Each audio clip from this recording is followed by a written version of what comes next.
Okay, Easy Ride 150. Palit tayo ng washable air filter.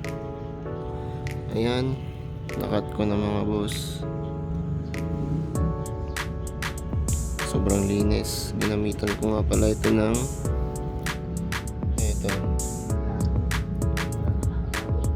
pang grind niya dyan para malinis talaga. So ngayon ikakat natin to. Ayan yung filter niya nung una, marumi na. So let's go. So ito yung washable air filter ng TRC. Ngayon ang gagawin natin is ikakat natin dito sa gilid niya, kagaya nung napanood natin sa YouTube din, para dito sa 115. Ang air filter nga pala ito ay pang Raider 150 Fi. No, Raider 150 Fi. So ngayon ikakat natin. So ayun, nakat ko na. Hinulma ko lang dito sa ano niya,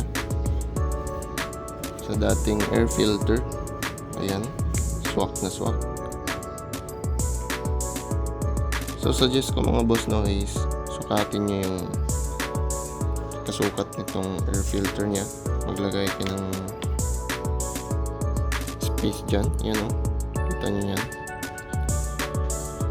Ayan, may ballpen pang nakalinya para matakpan yung butas dito sa gilid-gilid. Ayan. So kung tatalikod mo siya, yan, wala siyang airspace. So ayan, tapos ko na.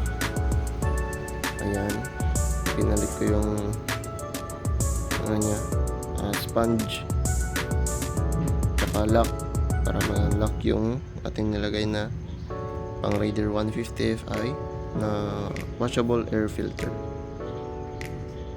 So ayan no, ang linis, ang ganda tignan. So ngayon salpak na natin to. So bago nyo nga pala ito salpak mga sir, make sure na malinis yung air filter box nyo at saka ito, kasi paminsan may mga alikabok o di kaya yung mga balahibo ng hayop, no? So ayan, malinis yung akin. Palagyan na natin ito ng ganyan.